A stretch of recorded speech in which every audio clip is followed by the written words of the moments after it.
नमस्कार, डीएनटीवी India news के खास प्रोग्राम खास मुलाकात में आज हमारे खास मेहमान सुप्रीम कोर्ट के एडवोकेट आलोक श्रीवास्तव जी मौजूद है और आज इनसे हम जानेंगे कि बैंक से कर्ज के मामले में कानूनी जानकारी के अनुभव के अभाव में जो लोगों को समस्या झेलनी पड़ती है उस पर हमारी विशेष चर्चा होगी। चर्चा में हम पहले स्वागत करते हैं आलोक श्रीवास्तव सर, आपको डीएनटीवी इंडिया न्यूज में स्वागत है। आपको बैंक से कर्ज लेते हैं जो लोग, उसके संबंध में आपको जानकारी है। देखिए, बैंक से कर्ज लेना आज के समय में लगभग सबकी जरूरत आवश्यकता बन चुकी है। सभी लोग लगभग कर्ज किसी न किसी तरह कर्ज लेते हैं। लेकिन कर्ज लेकर के लोग इतना तनाव में हो जाते हैं कि जब वो उसकी किस्त वगैरह अदा नहीं कर पाते हैं साल में, तो उनको ज्यादा दिक्कत होती है और कुछ लोग कर्ज लेकर उसका दुरुपयोग भी करते हैं। तो देखिए, सबसे पहले कर्ज जो बैंक फाइनेंशियल इंस्टीट्यूशन देती हैं वो दो तरह के देती हैं, सिक्योर्ड और अनसिक्योर्ड। सिक्योर्ड लोन में होम लोन, कार लोन, इस तरह की लोन आती हैं जिसमें आपने कोई सिक्योरिटी डिपॉजिट किया है बैंक में, मॉर्गेज किया है, हाँ, उसके अगेंस्ट ही लोन देती है, बिल्कुल कॉन्क्रीट। हाँ, और एक अनसिक्योर्ड होता है personal loan, credit card loan. वो आपके सिविल स्कोर, क्रेडिट को देख करके बैंक देती है, तो उसमें आपसे कोई सिक्योरिटी डिपॉजिट नहीं कराती। तो लगभग दोनों तरह के लोन लोग लेते हैं। अब लोन लेते समय बैंक जो है आपकी इनकम को देखती है और आपका वो सिविल स्कोर भी देखती है। 750 से ऊपर अगर आपका सिविल स्कोर है तो आसानी से लोन मिल जाए। बिल्कुल, बैंक अपनी सारी प्रक्रिया पूरी करने के बाद ही लोन करती है। हाँ, लोन लेने के बाद जो समस्या आती है इसकी सबसे ज्यादा नहीं, सबसे पहले आप पहले लोन लेने से शुरू कीजिए, समझिए, फिर लेने के बाद ही समस्या आएगी। लेने से पहले तो कोई समस्या आएगी। कर्ज लेने, जैसे मान लीजिए सपोज करिए आप कार लोन लेने गए, बैंक देख करके आपको अपने नॉर्म्स को पूरे टर्म्स कंडीशन फुलफिल कर दिए तो आपको कार लोन पास कर दीजिए, आप लोन ले लें।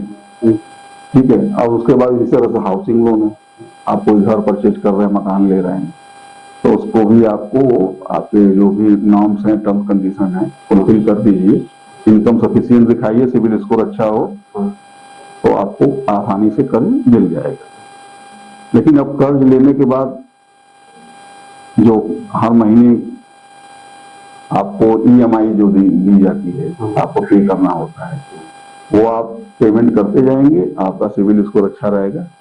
लेकिन क्या होता है कि एक लंबे समय की, लॉन्ग टर्म की लोन होती है, सिक्योर्ड लोन। अनसिक्योर्ड लॉन्ग की नहीं होती, वो कम पीरियड होती है, 1 से 2 साल, 4 साल, 5 साल ऐसे। तो सिक्योर्ड लोन आपने ले लिया, मान लीजिए समझिए 10 साल के लिए लिया, 10 से लेकर 30 साल तक बैंक दे देती है जनरली। अब आपकी फाइनेंशियल कंडीशन, आज लोन आप ले रहे हो, आप ठीक है, आज ही का देख करके बैंक देगा, फ्यूचर का तो कोई किसी को नहीं पता। बिल्कुल। तो आप ईएमआई दे रहे हो, 1 साल, 2 साल, 4 साल अपना दिए, उसके बाद पता चला किसी कारणवश आपकी जो है या तो जॉब चली गई या नौकरी, बिजनेस में नुकसान हो गया आपका, जैसे ईएमआई ड्रॉप कर दिया। हाँ, आप ईएमआई नहीं दे पा रहे हैं, तो उसके बाद जो है आप अगर नहीं दे पा रहे हैं, आपका रीजनेबल कारण है, तो आप बैंक से बात करिए। बैंक इसका कुछ न कुछ समाधान निकालता है, आपको थोड़ा दिन के लिए टाइम दे देगा कि आप चलिए ठीक है, जब आपका बिजनेस ठीक होगा, नौकरी लगेगी, टाइम कहाँ नहीं, पेनाल्टी एक अलग चीज है। लेट पेमेंट और पेनाल्टी तो बैंक लगाएगी, क्योंकि पब्लिक मनी आपको दे रही है बैंक कोई ऐसा नहीं है कि पैसा कहीं से ला के दे रही है। पैसा पब्लिक मनी जो डिपॉजिट होता है उसी पैसे को देती है, तो बैंक का नुकसान भी नहीं होना चाहिए ना। तो पेनाल्टी एक अलग चीज है, लेकिन आपको समय दे देती है। लेकिन उसके बाद भी बहुत अगर स्थिति खराब है तभी बैंक कार्रवाई करती है, इनसे लग रहा है पैसा मिलेगा नहीं। तो कितने इसका भी कोई डेटा होगा ना, टाइमिंग होगा ना, टाइमिंग है, कितने लोन बाउंस कर रहे हैं हम, मैं बता रहा हूँ। हमारी जो बैंकों की सुपरवाइजरी बॉडी है वो रिजर्व बैंक ऑफ इंडिया है। जितने भी रूल्स बनते हैं ना, ये प्रोसीजरल रूल, वो reserve bank of India he decide करती है, बैंक नहीं डिसाइड करती है। तो आज के समय में जो है वो है 90 डेज का पीरियड। अगर आप लगातार 90 दिनों तक बैंक की किसी भी इंस्टॉलमेंट को नहीं देते तो माना जाएगा आपका अकाउंट एनपीए हो गया, नॉन परफॉर्मिंग एसेट्स। इसका मतलब ये होता है कि अब जो आपका जो अकाउंट परफॉर्म कर रहा है वो नॉन परफॉर्मेंस में चला गया। अब बैंक को लगता है कि अब शायद ये हमारे किस्त को नहीं दे पाएंगे, तो अब बैंक उसको नुकसान होता है बैंक को।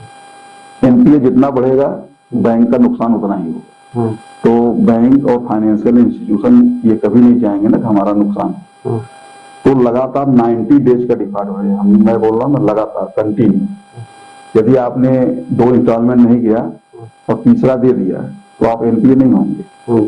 ठीक है, तो आप जैसे ही लगातार 90 डेज का डिफॉल्ट करेंगे तो आरबीआई के रूल के अनुसार आपका जो है वो खाता एनपीए हो जाएगा, डिक्लेयर। एनपीए डिक्लेयर हो जाने के बाद फिर प्रोसीडिंग स्टार्ट होती है रिकवरी। वो बैंक के ऊपर है, उसमें आरबीआई कुछ नहीं करता है, वो बैंक के ऊपर है। बैंक चाहे तो आपसे बातचीत करके आपका समाधान निकाल दे, कुछ समय दे, लेकिन एनपीए तो हो ही जाएगा डिक्लेयर। क्योंकि आरबीआई 12 नवंबर 2021 में एक सर्कुलर इशू किया। उस सर्कुलर के अनुसार ऑटोमेटिक आपका 90 दिन के बाद वो डिक्लेयर हो जाएगा एनपीए। हाँ, तो पहले रूल ये था कि जैसे एनपीए खाता हो गया तो आप एक किस्त दे दिए, 3 किस्त में आपके नहीं गए लगातार, तो एक किस्त दे दिया तो एनपीए से बाहर हो जाता था, या केवल इंटरेस्ट भी दे दिए आप तो एनपीए से बाहर हो जाता था। तो यही बैंक करते थे कि आपसे कहते ठीक है आप 3 किस्त नहीं दे पाए, एक दे दीजिए, या आप केवल इंटरेस्ट का ही भुगतान कर दीजिए, तो हम आपका एनपीए खाता से बाहर कर देंगे। लेकिन अब ये ऑटोमेटिक सिस्टम लागू हो चुकी है, आपको पूरा एरियर देना पड़ेगा। जब तक आप पूरा विद इंटरेस्ट, जैसे ईएमआई में आपका इंटरेस्ट का एक पार्ट होता है, प्रिंसिपल अमाउंट होता है, प्रिंसिपल अमाउंट पे भी इंटरेस्ट, जो जैसे लोन बाउंस जब हो जाती है, प्रिंसिपल अमाउंट जो ईएमआई पे जो पेनल्टी लगता है वो भी प्लस करके फिर उसका ब्याज लगता है। हाँ, तो वो आप सेपरेट कर देंगे तभी एनपीए कैटेगरी से बाहर है। लेकिन वो काम बैंक का है, उसमें आरबीआई का कोई इंटरफेरेंस नहीं है। आरबीआई बस ये कहता है एनपीए खाता रेगुलर तभी होगी जब आप सारे पैसे को भुगतान कर। अब ये एट प्रेजेंट जो हमारा आरबीआई का जो गाइडलाइन है, जो रूल बना है, तो ठीक है। उसके बाद क्या होता है कि 90 डेज के बीतने के बाद आप जो है नहीं पेमेंट कर पाए, आपका अकाउंट जो है एनपीए डिक्लेयर हो चुका, बैंक आपको फोन करेगी, विजिट करेगी आपके घर पे, बताएगी कि आप इसको रेगुलर करा लीजिए। बैंक जनरली कोई भी एक्शन 12 महीने तक नहीं लेता है। बैंक भी समय देता है कि चलो भाई इसकी फाइनेंशियल कंडीशन ठीक नहीं है, ठीक हो जाएगा। लेकिन एकदम से जब बैंक को ये लगता है कि अब ये मेरा पैसा रिकवरी नहीं होगा, तो बैंक को ये लीगल राइट 90 डेज के बाद ही है, लेकिन बैंक प्रैक्टिकली करती नहीं, वो समय देती है। आप बातचीत करेंगे तो आपका समय वो देगी, समाधान भी करेगी। लेकिन उसके बाद लीगल प्रोसीडिंग ये होता है कि सरफेसी एक्ट, सिक्योर्ड लोन है यदि आपका, तो सरफेसी एक्ट से गवर्न होता है। तो उस एक्ट के मुताबिक जो है 13(2) की नोटिस बोलते हैं, सेक्शन 13(2) में प्रोविजन है, आपसे एक डिमांड नोटिस बैंक भेजेगा कि आज इतना रुपया डिमांड आपका ड्यूज है, आप इसको within 60 days from the date of receiving of the notice you should pay, otherwise bank is free to take legal action against you. It means जो है after taking the 13(2) notice you should approach to bank and file a representation if you are having any illegalities against the notice of the bank under section 13(2). There is a provision, bank will consider your representation objection if you filed within 60 days against the notice of 13(2). तो legal action में भी क्या कोई norms fill किया जाता है, norms होती है क्या? मैं वही बता रहा हूँ, प्रॉपर्टी को ही जो कॉन्क्रीट है, जो उन्होंने मॉर्गेज किया, मॉर्गेज पे सिर्फ उसका अधिकार बनता है। हाँ, बैंक का अधिकार तो मॉर्गेज पर ही, मॉर्गेज पे ही। अगर मॉर्गेज के अलावा तो अगर मॉर्गेज इक्वल में नहीं आया, आपको रेट ऑफ इंटरेस्ट ज्यादा हो जाता है। नहीं, मैं समझ गया आप क्या पूछ रहे हैं। आप पूछना चाह रहे हैं जितना आपने कर्ज लिया वो मॉर्गेज प्रॉपर्टी से से वैल्यू ज्यादा हो गया। ज्यादा हो या कम हो वो एक अलग इशू है। यदि बैंक मान लीजिए मॉर्गेज प्रॉपर्टी को बेच करके सेल करके बैंक को अपने पैसे रिकवर करने हैं तो उसकी वैल्यूएशन देखेगा। मान लीजिए आपने 1 लाख रुपए कर्ज लिए और आपकी प्रॉपर्टी कीमत 10 लाख रुपए है तो 9 लाख रुपए आपके वापस कर देगा बैंक, ठीक है। और अगर मान लीजिए 60,000 रुपए कीमत है तो आपसे 40,000 और भी लेगा।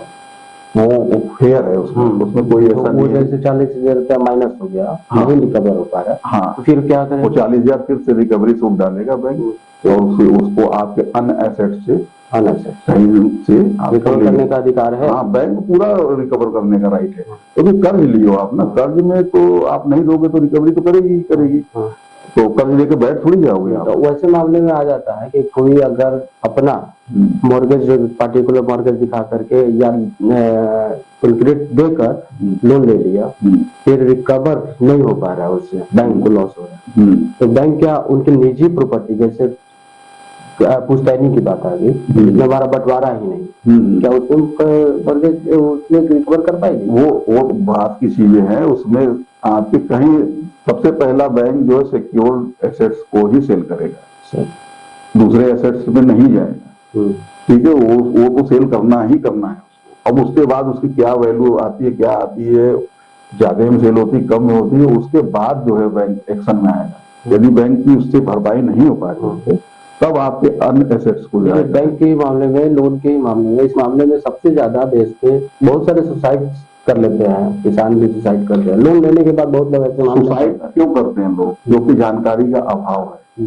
देखिए, कर्ज लेना कोई बहुत बड़ा अपराध नहीं है। आप कर्ज हर आदमी लेता है। बैंक जब रिकवरी के लिए जाती है उसका एक्शन क्या होना चाहिए, लीगल एक्शन क्या होना चाहिए? नहीं, वो तो honourable supreme court, honourable high court, RBI सभी ने रोक लगा रखा है कि आप किसी भी तरह की एक्शन नहीं लेंगे। अगर आप इस तरह से जबरदस्ती करते हैं तो आप FIR करा दीजिए एजेंट के खिलाफ, बैंक एक्शन लेगी। बैंक की वीडियो में बना है, वहां पर लिख करके दे दीजिए, कार्रवाई होगी। बैंक की रिकवरी ऐसे नहीं होगी गाली गलौज और मारपीटाई धमकी, इससे नहीं होगी। रिकवरी जो भी ड्यू प्रोसेस ऑफ लॉ होगी, कानून के तहत ही होगी, ऐसे नहीं होगा। तो उसकी तरीके हैं करने की, रिकवरी करेंगे। लोगों को तनाव में आके सुसाइड करने की कोई जरूरत नहीं है। ये ऐसा चीज नहीं है कि सुसाइड करने की चीज है। ठीक है, सबसे ज्यादा आज के डेट में बड़ी बैंक के साथ साथ हम छोटी बैंकों को भी दुआ रखते हैं। माइक्रो फाइनेंस जो लोन मिलती है, महिलाओं को लोन दिया जाता है, उसमें क्या है कि ज्यादातर महिलाएं बड़ी आसानी से तो लोन ले लेता है, दे नहीं, और रिकवरी करने का जो बैंक एक्शन लेती है, माइक्रो फाइनेंस की जितनी भी संस्थाएं हैं करती है, वो बड़ा ही बेतुके तरीके का होता है। बहुत सारे वीडियोस आए, न्यूज भी चला है। तो इस पर आपका क्या, इसमें क्या कोई आरबीआई का गाइडलाइन भी है, माननीय हाई कोर्ट और सुप्रीम कोर्ट का भी इसमें ऑर्डर है। किसी भी तरह से उत्पीड़न वाली कार्रवाई नहीं होगी, चाहे आप कितना भी कर्ज लीजिए। कर्ज की वसूली कानून के मुताबिक ही होगी। इसमें किसी को डरने की, पैनिक होने की जरूरत नहीं। किसी भी तरह का कर्ज हो, मैं ये बोल रहा हूँ, कर्ज किसी भी तरह का। इवन जो है, आप बहुत सारे लोग, मैंने सुना है कि प्राइवेट मनी लेंडर से भी पैसे लेते हैं जी। तो जो प्राइवेट मनी लेंडर हैं, वो अगर वो लाइसेंस उनको है मनी लेंडिंग, तब तो वो कानूनी तरीके से कार्रवाई करें। और अगर मान लीजिए कि उनके पास लाइसेंस ना हो तो वो पैसे की वसूली नहीं कर सकते। आप कोर्ट में जाइए, थाने में जाइए, FIR करा दीजिए, कोई वसूली नहीं होगी। और जोर जबरदस्ती करना भी वो बंद कर दीजिए, क्योंकि इलीगल तरीके से कुछ नहीं हो सकता। जो भी होगा कानूनी तरीके से होगा। क्या आप माइक्रो फाइनेंस के लोन पे मेरा थोड़ा ज्यादा फोकस इसलिए है क्योंकि असंख्य लोग, करोड़ों लोग माइक्रो फाइनेंस के लोन में दबे हुए हैं। हस्बैंड लोग जेंट्स को नहीं देती, वो महिलाओं को देती है। महिलाएं उत्पीड़ित हो रही है, आज की डेट में सबसे ज्यादा उत्पीड़ित हो रही है। उनके लिए क्या कहना चाहिए? देखिए, जो भी उत्पीड़ित हो रहा है, जो परेशान होता है, उसे जानकारी का अभाव है। यदि जानकारी का अभाव होगा तो आप परेशान होंगे। जानकारी रखिए। अगर आपको समझ में नहीं आता तो किसी अच्छे वकील से संपर्क कीजिए, वो आपको रास्ता बताएगा। ये कानून की जानकारी, देखिए, ये प्रिजम्पशन है हमारे देश का कि ये माना जाता है कानून सबको पता है, ठीक है। लेकिन सच्चाई है कि इन प्रैक्टिस किसी को क्या पता रहेगा भाई, जनरल पब्लिक कानून क्या जानती है। तो आपको वकील करना पड़ेगा। वकील के माध्यम से आप अपनी समस्या बताइए। एक योग्य और काबिल वकील पकड़िए, वो आपको सब चीज समझा देगा, बता देगा। लेकिन डरने की, भागने की और सुसाइड करने की जरूरत नहीं है। बस सीधा सीधा एक प्रिंसिपल है, यदि बैंक या फाइनेंशियल इंस्टीट्यूशन ने किसी भी तरह का कर्ज दिया है आपको, तो अगर वो लीगल है तो उसकी रिकवरी होगी। अब कब होगी, कितने समय में होगी, कैसे होगी, वो आप बैठ करके बैंक से बात कर लीजिए। नई बात बनती है, कोर्ट में आइए, कोर्ट भी आपकी मदद करेगी। कोर्ट ऐसा नहीं है कि कोई हार्ड एंड फास्ट रूल बना दिया है कि नहीं जी अभी अभी की, ऐसा नहीं है। आप जाइए न्यायालय में अपना उचित बात बताइए, लेकिन रिकवरी होगी। अगर वो लीगली जो है डेप्ट जो है आपने लिया है तो रिकवरी होगी उसकी, चाहे किसी भी तरह का लोन। तो महिलाएं जो है, महिलाओं को तो वैसे भी ज्यादा थोड़ा हमारे देश में जानकारी का अभाव होता है, तो लोन ले लिए तो वो कर जो एजेंट होते हैं वो जा करके घर पे तंग करते हैं, तो वो तंग नहीं कर सकते हैं। एक तो दूसरे एक तो रूल बना हुआ है, आरबीआई ने भी बनाया है, माननीय सुप्रीम कोर्ट ने भी बनाया है कि सुबह 7 बजे से शाम को 7 बजे तक ही आप जो है फोन कर सकते हैं बरोबर को, 7 बजे से पहले और आफ्टर 7 PM आप किसी को फोन भी नहीं कर सकते, न तो आप उसके घर जा सकते हैं। घर जाने से पहले भी आपको बता के जाना चाहिए, तो समय लेके जाना चाहिए वो घर पे कब अवेलेबल है नहीं है, उसकी क्या स्थिति है घर पे। ऐसा नहीं कि आप ऐसे ही पहुंच जाएंगे घर पे और शोर शराबा करने लगेंगे। तो कर्ज लेना कोई अपराध की श्रेणी में नहीं आता है, कर्ज सब लेता है लगभग।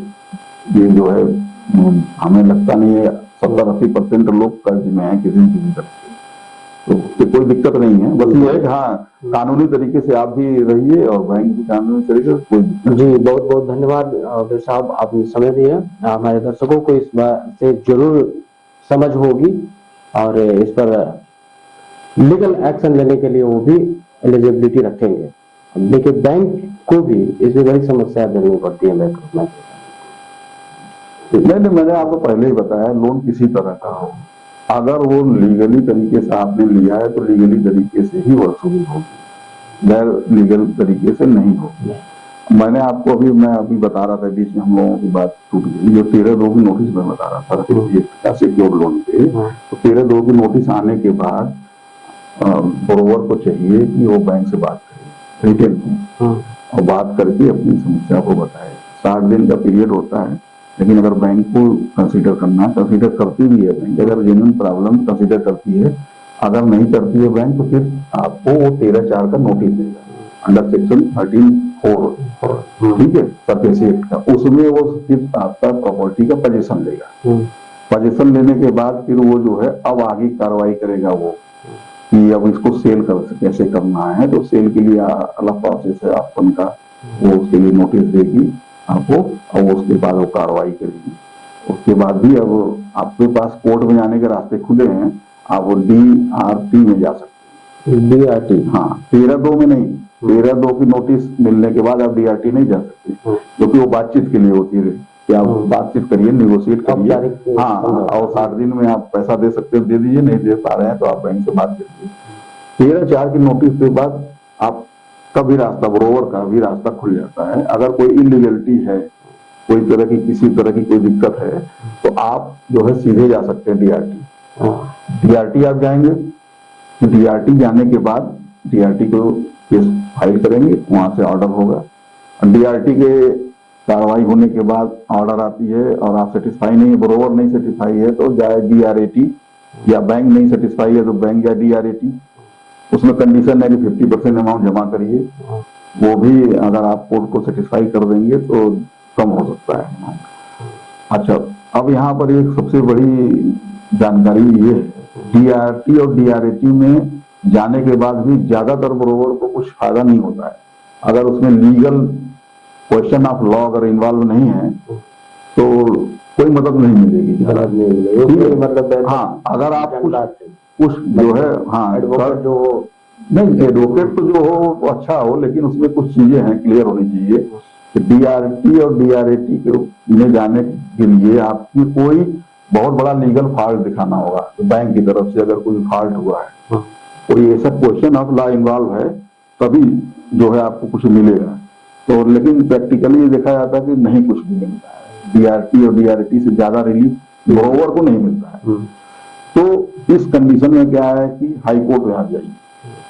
हाई कोर्ट में अंडर आर्टिकल 226 में आप हाई कोर्ट के एक्स्ट्राऑर्डिनरी जुडिक्शन को इन्वोक कर सकते हैं। तो अभी क्या हो रहा था कुछ दिनों तक, ये दिया वो हाई कोर्ट भी ज्यादा एंटरटेन नहीं करती थी, कहती थी कि आप स्पेशल कोर्ट बना दिया गया है तो आप जो है DRT जाइए, हमारे पास अवेलेबल नहीं है। लेकिन अभी फरवरी में 1 फरवरी को 2023 रिसेंटली माननीय सुप्रीम कोर्ट ने justice Ravindra S Bhat and Dipankar Datta ji के बेंच में एक ऑर्डर आया। उन्होंने बोला है कि अगर जो है कोई क्वेश्चन ऑफ लॉ इन्वॉल्व है तो आप हाई कोर्ट जा सकते हैं, हाई कोर्ट मना नहीं कर सकता on the ground of alternate remedy is available. ये इसका मतलब ये होता है कि अगर if you having any alternate remedy then you should go firstly to the concern court. Writ petition can not be maintainable. लेकिन अब सुप्रीम कोर्ट ने बोला कि यदि question of law is involve then honourable high court can entertain the writ petition. He cannot refuse or decline your writ petition on the ground of alternate remedy. लेकिन शर्त ये है कि उसमें बहुत बड़ा क्वेश्चन ऑफ लॉ इन्वॉल्व होना चाहिए। अब केस टू केस देखना होता है। तो आप आर्टिकल 226 में भी जा सकते हैं हाई कोर्ट।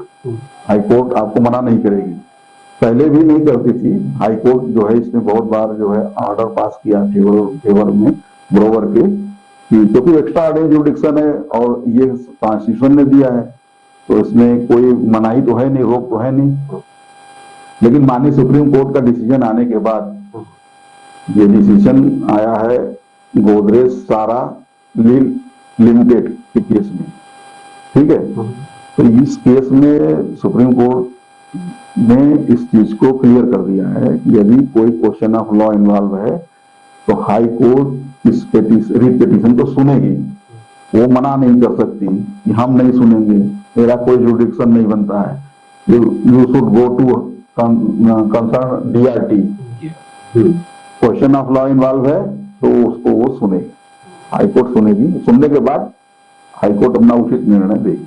लेकिन इसकी मेंटेनेबिलिटी तो ये नहीं कि शुरू में एक केस डिसमिस हो गई और हम उसका सुनेंगे ही नहीं।